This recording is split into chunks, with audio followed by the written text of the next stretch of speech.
567. Let's make sure that everybody can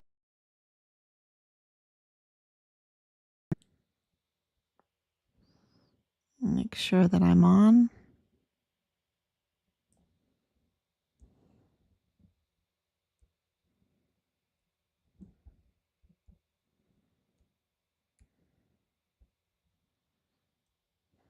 There we go. Okay. Can you hear me testing? There we go. Very good. Okay. All right. So we have 1,567 days since Richard was premeditatedly murdered on Fort Bliss. It was internal. It was a code red. He was betrayed by his very own right there on Fort Bliss, a volunteer soldier. And why would they do that? Distinguished honor graduate. Richard was a distinguished undergraduate, raised in Europe, homeschooled, wanted to be a criminal investigator in the Army, absolutely aspired. His first sergeant said you could ask him anything and he would do it without complaint. He clept out of 6 hours of college math when he was 15, 6 hours of German when he was 15. Like I said, distinguished undergraduate for his cycle in basic training and for his cycle in advanced individual training. Received in the first 14 months 3 AAMs, which are achievement medals, Army achievement medals, and was the guidon bearer. He told us, "It's so bad, Mom. It's so bad. It is so bad." He told Opie, his grandfather, who he wrote. He wrote his Omi and his Opie from basic training. The letter is up there. I've posted the letter. It's beautiful. He's just beautiful, beautiful person. Why would they want to code red murder him on Fort Bliss? It's because he was a whistleblower. It was so bad. And of course, Fort Bliss is the home of the emergency intake center of 325,000 to about 500,000 missing children that are mostly dead now. The military was in charge of them. And then, of course, all the other criminal trafficking from child corn, you know what child corn is, and the weapons and the ammunition. Ammunition trafficking is huge, even organ trafficking. Narcotics is like $90 billion a year, trafficking. And of course, we've done our part. What the Army asked us to do, and that is to investigate, to bring them leads, and we did that. We've documented it. We've identified the crimes. We've documented the crimes. We have filed the crimes with all the agencies continuously. And for, over 4 years now, we have filed all the evidence and everything. And so, all the agencies, our institutions have files. I mean, I can't say all. I'm talking about a lot. I'm talking about hundreds, thousands of documents. Absolutely, it's a lot. It is so much, y'all. And this is all like padding their whole offices, right? They're they don't need to bring in their cushions. They're padded with all of our documents that we have submitted, filed, reported on to these institutions. And, this is why we received the declaration of death. They were driven to give us that declaration of death, but they've refused to give us our son's remains. That is some really big evidence right there because, of course, our evidence shows that he was dismembered, that they also, um, a lot of fraud, waste, and abuse surrounding his death, the cover up of his remains, a lot of fraud, waste, and abuse. And we've exposed the fake DA, the fake chief medical examiner, the fake individuals that sit as judges, fake without any authority on the El Paso Criminal Law Magistrate Court. We have exposed FitFam El Paso and who's behind there, the intelligence community. We have given these stories, um, to all the media. And our son's story is so big that, it shuts them down. It just absolutely shuts them down because we've exposed the institutions compromising with the Mexican cartel. Even with the El Paso Independent School District, the fake chief of police, and the conflicts of interest with the Texas Ranger that was assigned to our case. We've exposed the phone numbers that were used to, for months, retaliate against us with vile and vulgar messages to intimidate us, to threaten us, to stop us for asking where our son is, where's our son's remains, who did this to him. And of course, evidence shows that it was a code red, it was internal. It's been a big cover up. It's so big, y'all. And I haven't even talked about Nadal Baim and his contracts and the car and his connections with this criminal group, this breakaway criminal group. I haven't talked about the PAO and the PAO's office and their criminal activity in this, or the asymmetric warfare officer that was assigned to us as the casualty affairs officer, creating accounts and Facebook pages to intimidate us, to put out false narratives, we've had imposters that posed as Richard Halliday and our family to intercept information. This case is so big, it shuts down the media, or the media is complicit in this, or part of.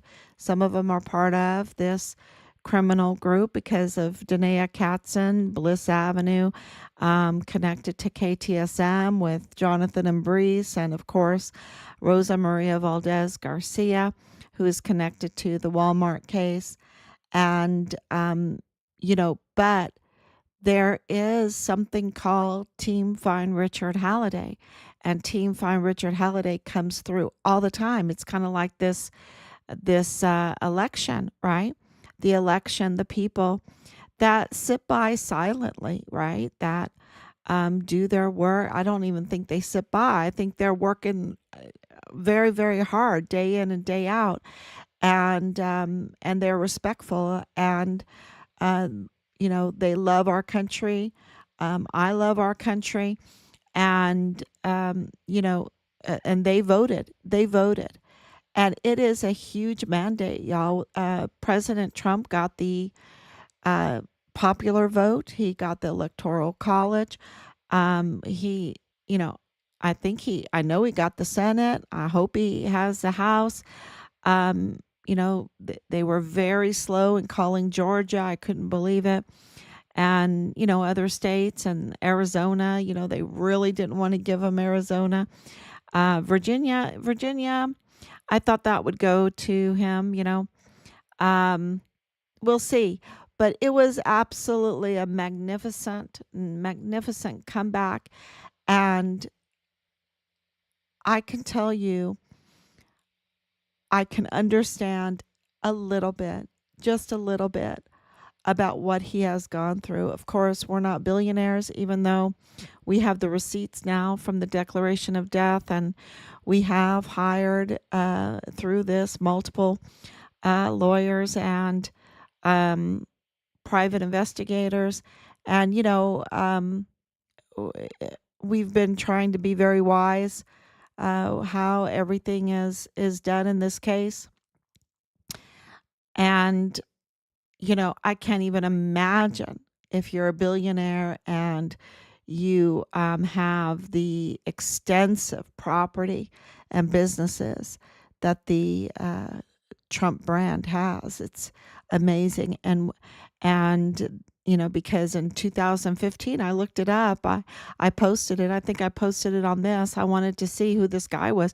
I didn't even know really about Trump. I was living overseas. I didn't watch much TV. Four children, homeschooling, very busy, trying to travel and learn about being in Europe. And of course, Richard and Robert, my oldest son, they were adopted from Poland. So when we adopted them at the age of 8 and 5, almost 8, he was not quite 8, but 8 and 5, they didn't speak any English at all. I mean, it was just magnificent that Richard could clip out of college math and German at such a young age, 15 years old. I mean, just magnificent. And be a black belt in karate and play the piano with the Royal School of Music in Ireland, the Irish Royal School of Music. Travel and he joins the military, and Marlon Soto, the dirty CID agent with, the prime suspect, CID agent Tavita Nusa.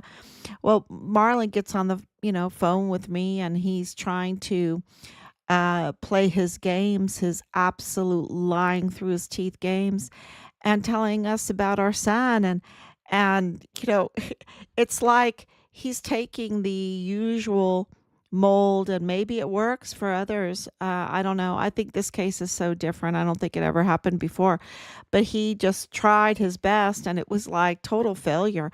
It was like, you are such a big fat liar. But I couldn't tell him that, because we were thrown out. We had no jurisdiction. We had nobody to help us. So we just prayed. We prayed very hard, and we were nice to everybody. Um, Anybody that would help. I think I probably yelled at him a couple times because it was so absurd what he was saying.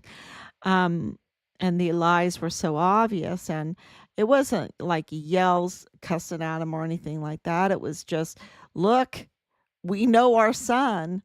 Let me tell you about our son. He's different. And even one of the soldiers came up and said, Richard was telling us he was born in Poland and joined the army and South Korea, and he lived in Ireland and Germany his life, and did this and did that. And I thought he was, um, uh, uh, you know, a pathological liar. I thought he was a pathological liar, and now I find out it was all true. It was all true, and I'm like, that's what I've been trying to tell everybody. It's just different. And you would think that if they were truly caring and trying to look, they would get the right information. They would get the right information from us. And it was obvious, like Bob Moore, not even wanting to communicate with us. We tried to communicate with him no less than 15 times to give him the truth and to give him evidence. And we did share through emails and everything, but he absolutely responded to us 0 times, unless it was on Facebook and we were saying that Patrick Crusius was autistic, and he got on Facebook on one of my live streams and was like, no, he's not. I know he's not.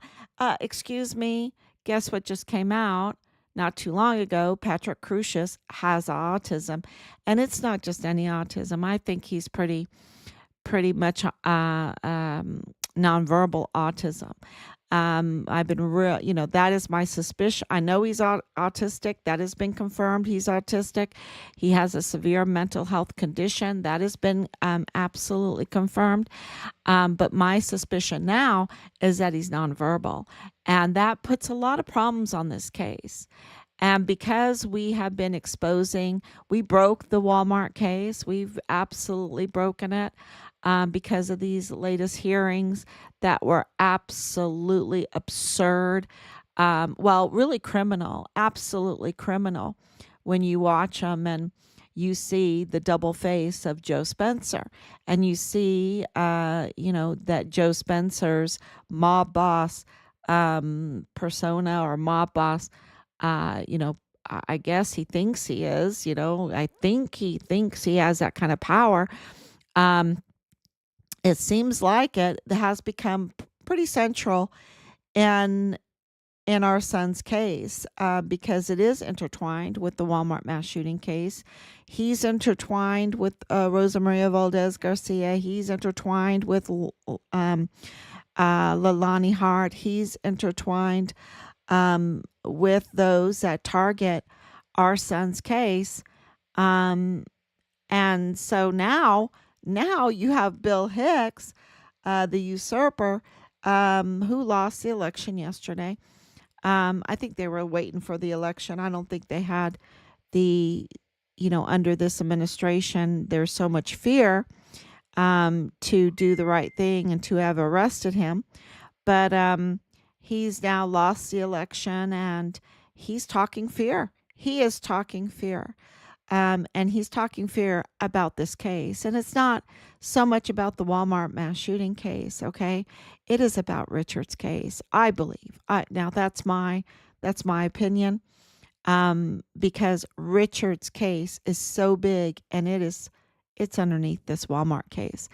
And so he's warning Montoya.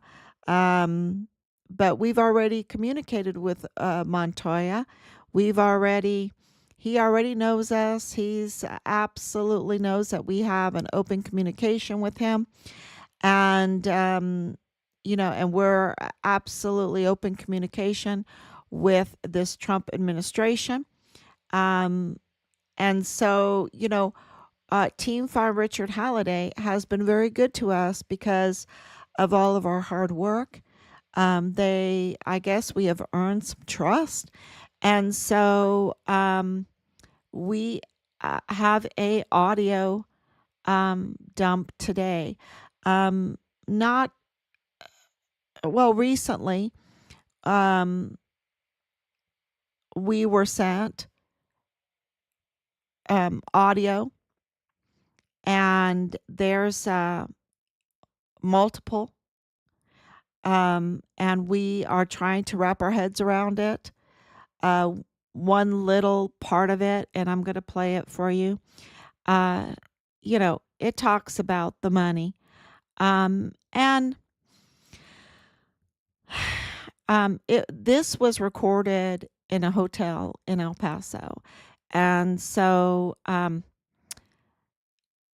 yeah, I think that explains why, a little bit, anyway, it doesn't matter. It doesn't matter. We have the audios. It's Joe Spencer. And, this one is just a very easy one to wrap your head around because the other one that's really damning for him is when, this happened 3 years ago, y'all. 3 years ago. And he's talking about when he first met Patrick Crusius and he went to the jail 2 days after the August 3rd, 2019 incident, mass shooting at the Cielo Vista Walmart, and also was in the Cielo Vista Mall. Okay, let's get that straight. And he went to go visit Patrick Crusius, and he said he can't even fathom what happened. He doesn't even know what happened. And he doesn't believe he killed anybody. Maybe one or two. Um, and you know, he knew this 3 years ago. He was saying this on audio. I mean, well, he was saying this in public and it was captured on audio, and now it has been sent to us. Team Find Richard Halliday, I think, has more trust than the law enforcement community there in El Paso. Probably we have more trust than uh, the administration right now in the White House. Um, I don't think the trust is with the FBI. I don't think the trust is with the FBI in El Paso. That's Jesus Nieto Jr. I think he's lost trust. Why does he get our taxpayers' money then? I don't know. Um, and because they should all have these audio recordings. But it's Team Find Richard Halliday that has gained trust and um, and has put ourselves on the line because Richard put himself on the line for the children, for El Paso because of the weapons and the ammunition um, trafficking, because of the fentanyl trafficking. Richard put himself on the line. He became the whistleblower, and he knew because we have the recording of him saying, "I'd rather burn my money than spend it on whores and blow," and warned Belen Rocha not to trust these people that she was compromised with, that they did not respect her. They just wanted to really, they were horny. They just wanted to see her naked, meaning they just wanted to profit off of her. They just wanted to treat her badly. And Richard, I know because I'm his mother, absolutely had to respect women, um, could not exploit women, could not take advantage of his own emotions when it came to women. Absolutely, he has two sisters. I was very strict with that. So I can tell you that he knew better and he honored what we had taught him. And he was warning, in those audios to Belen, he never said, "Hey, come on, honey bunny." He never said anything of that at all. He was like, "Don't do it. Don't do it. They don't respect you. They are just, they say they respect you, but they really don't. They think of you bad." And they just are, the guys, they're just horny. They just want to see you naked. Now, that is a young man of honor, and he's a whistleblower. He was in communication with Child Protective Services. She was so young, y'all. She was so young. Remember, there was a 14-year-old stepdaughter of one of DES Thomas Kane's guards who was living in the barracks being pimped out to the soldiers. The breaches of security were everywhere. The taking advantage of those that are the weak. And we get all these movies with all these women that are like Rambos or something like it. They're just so stupid. It's just like so stupid. Sorry. You know, um it's just not real reality. It's fun, everyone loves Wonder Woman. I mean, who doesn't love Wonder Woman? We love strong women. But they're just movies. They're just movies. When it comes down to it, you look at P. Diddy and what he did to his girlfriend, then you understand that women need to be protected. And Richard knew that. And he wasn't, he didn't have the swirly eyes, from the hypnosis of the propaganda that's in the movies. Um, and he respected women, and he knew to walk away. He knew to walk away. So Just very proud of him. But Joe Spencer is like a mob boss. He absolutely took advantage of Patrick Crusius, knowing that Patrick Crusius couldn't fathom, um, didn't wasn't in his right mind to even know what happened, and yet he was telling the federal judge, the federal court, that he absolutely took responsibility for what he did and plea dealed with the judge. And the thing is Patrick Crusius never spoke for himself. That's why I feel like he's nonverbal. I don't think he can speak. He might speak a little, he might grunt a little, um, he might speak a little, but all in all, I think he's nonverbal. There's different levels of that with autism.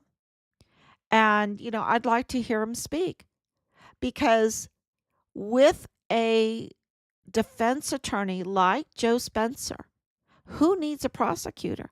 Who needs an enemy? Because he plea dealed knowing that Patrick Crusius' mind was in a bind, that he was autistic, that he had a severe mental condition, and he couldn't fathom what happened. And he was clean when he surrendered himself minutes later. Clean shoes, clean everything. His ear protections had been taken off. You think that, oh, what are you talking about? That's a big deal. Because I don't think that his ear protections were taken off by himself. And then we have Austin saying, yes, they have to be very careful in how they say everything. We have all the indications that he did not do this on his own. And so I think that they took advantage of someone of special needs. They took advantage of someone that was nonverbal, took advantage of someone that was autistic, because I've never heard him talk. And he's so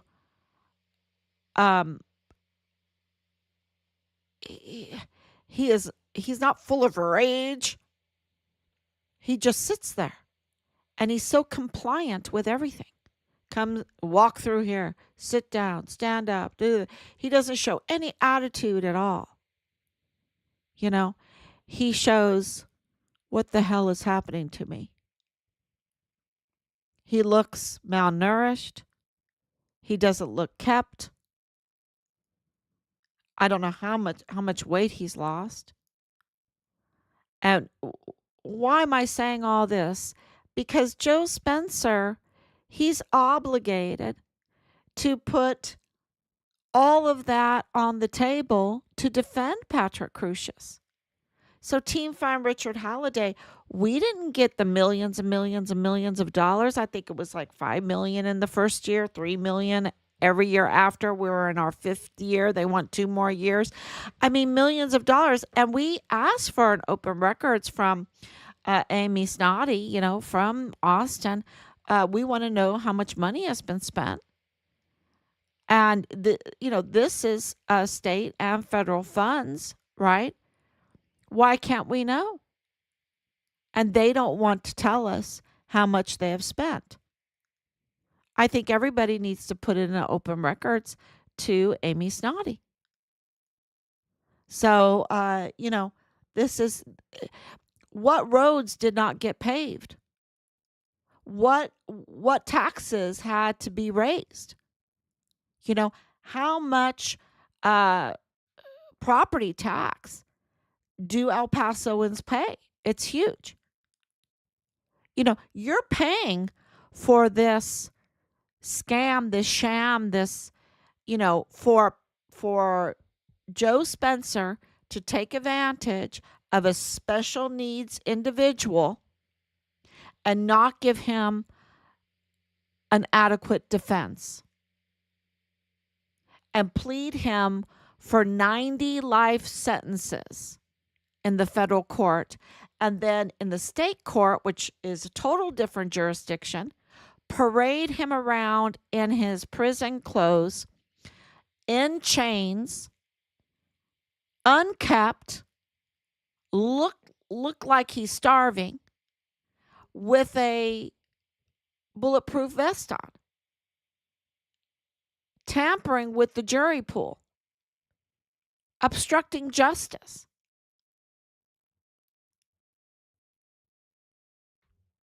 Is it on purpose because he wants it dismissed or something, but he wants 2 more years of it because, 3 million and 3 million and, another million here, another million there. He didn't want nickels and dimes.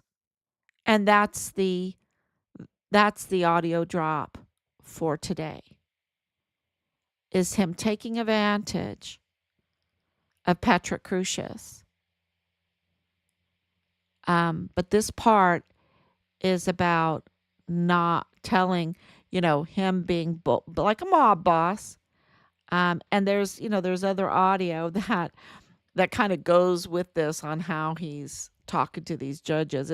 It's really like, like he has this power. He has this power over the media, how the media can handle the judges, how, who has jurisdiction, who doesn't have jurisdiction. But enjoy this. I'm going to play it right now. Let's see if I can put it up. I hope I can.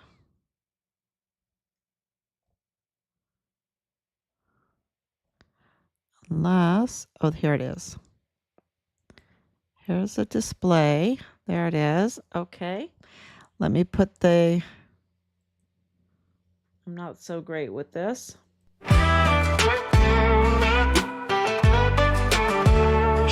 Like a mob boss. When I took this case, I told judges Guadarrama and Medrano face to face, I'll get on this, but I won't beg for nickels and dimes. I'm not in this for scraps. It's time to flip the signs. I want that same open checkbook. Let's raise the stakes, but the truth stays elusive while the system just breaks. They orchestrated chaos, placing bets on our lives. Holidays for the echoes, cause the truth always survives. Lawyers stacking checks, millions going gone bongo. Spencer sold out Crucius, special needs for the dough. That's cold, Joe. That's real cold. Cashing in on the week while the truth remains sold. I'll be honest with you, but I am not going to beg for nickels and dimes. See, I'm not taking this case and have to worry about money for experts. I don't want to take that. Joe Spencer like a mob boss. When I took this case, I told judges Guadarrama and Medrano face to face, I get on this, but I won't beg for nickels and dimes. I'm not in this for scraps. It's time to flip the signs. I want that same open checkbook. Let's raise the stakes, but the truth stays elusive while the system just orchestrated chaos, placing bets on our lives. Holidays for its echoes, cause the truth always survives. Lawyers stacking checks, millions going gone bongo. Spencer sold out Crucius, special needs for the dough. That's cold, Joe. That's real cold. Cashing in on the week while the truth remains sold.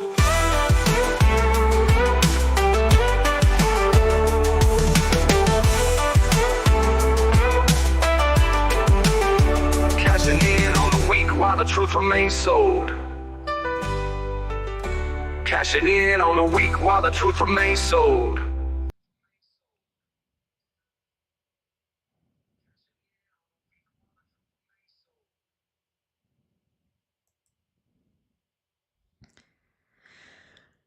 Okay. Hi, Anicia. Thank you so much for coming on. Thank you for your prayers and your love because, oh my goodness, it's just, we're just getting started. We're just getting started. We've put down the foundation for 4 years, and that's what that was, putting down the foundation. Thank you, Nina. Thank you for the blessings. And justice for Richard. Absolutely. And justice. We've broke Richard's case. We've broke the Walmart mass shooting case. We have exposed the illegal criminal law magistrate court. I mean, can you believe how huge that is? That is so big. We've exposed FitFam El Paso, and we've obtained it, and You know, we're that's still there. Um, so it's all coming out, and we've just gotten started. We have it now prepared for this new administration. Um, they have it all there. And, my daughter was saying, okay, what's going to happen? Are they going to be rushing around trying to tamper? They've already tampered and everything in the next 2 months. And I said, I don't know. I think there might be some arrests now, because this administration might want to, like the P. Diddy stuff, they might want to control the evidence. And I know that, like, Podesta's friend, from that Pizzagate thing, got arrested for, yep, messing with children. Bad. And he got arrested. It hasn't really been in the news so much. Um, and I think it's because they want to control the evidence. They need to close those out. So I don't know. I don't know what's going to happen. I know that we have ongoing investigations, active and ongoing investigations right now. And that one of them is into Joe Spencer. And everything that we put on here, we have submitted, is submitted to the agencies. They have it. They have it. And so what Joe Spencer has done with Judge Madrano is absolutely criminal. And we are working behind the scenes to do more. And it is covering up our son's truth. When people say, why are you so concerned about the Walmart mass shooting? Because it covers up what Richard was reporting on, and also the extra shooters, the real shooters in this case. They are absolutely connected to Richard. We absolutely believe that it's the same little criminal group because we were targeted by this group, and they are absolutely part of the Walmart mass shooting. So, and the cover up, indicates how big this is because of all the money. Lots and lots of money, lots of fraud, waste, and abuse. And if you see something, you say something, right? I've been told that all. I don't know when the military came out with that, but because my life has been really around the military the whole time. I was born on White Sands, went to school there on Fort Bliss, and in El Paso. Um, my alma mater is Mary Hardin Baylor. So, I know for I know Fort Hood, Fort Cavazos. I was married on Fort Hood. Our eldest daughter was born there in Killeen. Our whole life has been um, attached to the military, and so see something, say something. That was just always in our family too. And Richard saw something, and he said something. And he said it's really, really bad. So, of course, it had to do with children because of the Child Protective Services, because of FBI Houston, which is the child trafficking part of the FBI, and in discussions with the White House. And don't forget the IG and the CID and 911, and don't forget the tracing that we did of the phone calls. And it was like uh that's going to be interesting. That's going to be interesting now. So just that has not been forgotten. So there's all of this evidence, mountains of evidence, and now we have these recordings that will release. That was just a quick little a snippet. I'll clean it up a little bit, get them cleaned up a little bit. There's backroom noise in there, and share those with you. because I think that the people of El Paso deserve the truth. And with or without this election, we were going to do this. And it's just, uh, more attention now. I cannot tell you how many people, even in Germany and um, just around the world, that communicated with Team Farm Richard Halliday um, because of this election, thinking, "Oh, finally, finally," and for a long time, they're like, "How can you do this for so long?" I'm it's like, well, every day this investigation has produced something. There's been so much breaking news every day, and it's so big. And, um, so as long as that investigation proved to be what the CID and the military wanted,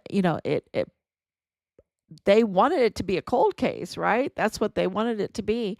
But that's clearly it proved them to be criminals, the ones that are in this rogue criminal group that are attached to our son's case. And they wanted to cover this up. They wanted to cover this up and hide it and tell us lies and not give us, not tell us that our son was dead. That was not their choice. They were driven. And I think Americans now know how powerful their vote is. Their vote is so powerful and it's so peaceful. It's such a wonderful way to win, right? It's such a wonderful way to win. It's just such a peaceful, and I know that there is cheating in that, but hopefully we're going to have now some laws to sure up an honest vote, because it's the most peaceful way to solve differences. And it was just a beautiful thing to see yesterday. I know some people are pretty sad or upset or whatever. Fine, have your day to be upset, but at least it's peaceful. And, we were at January 6th, and I know that there were bad actors there. I know that it was a setup, and I know there was a lot of good people there, a lot of children, a lot of veterans, a lot of people in wheelchairs, even older people. Um, the Korean group, the Chinese group, the Hispanic group, and they were all peaceful. We were praying, we were singing, it was so cold. It was so cold, but there were some bad actors there, and the way they propagandized the January 6th and the way they imprisoned so many people, um, it's it really is shameful. It really is shameful. Because we were there, we were praying the Lord's Prayer, and we were tear gassed. So there were bad actors there that wanted us to trample, that wanted to egg us on, that wanted to get us angry.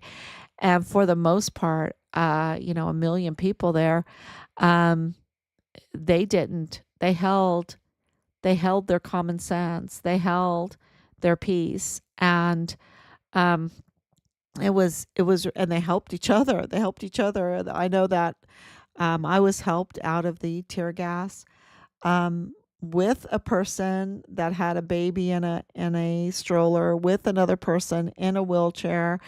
Um, yeah, I can't even tell you uh, the the the story is so twisted, and they've twisted Richard's story at the beginning. They twisted the Walmart story at the beginning. Um, and so that's why we're here. And I think that's why we have tried very, very hard to give it to you straight and to keep these lines open that people can communicate with us and tell us when we're wrong, and also share audios with us and share evidence with us, like that Nadal Baim was a bidder for ammunition for $3 million, and he's connected to the Harts in LLC. And of course, Dallas Hart is a prime suspect in the murder of our son, in our son's case. And he was Richard's platoon leader. And we have it on audio that he was using other people's computers to, yeah. Uh, yeah, so there's a lot of fraud there. We have a lot of evidence. And we just want to say thank you so much to Team Find Richard Halliday for sharing these audios with us. Thank you so much. And we don't even know the full weight of them yet. So if you have information also, please let us know.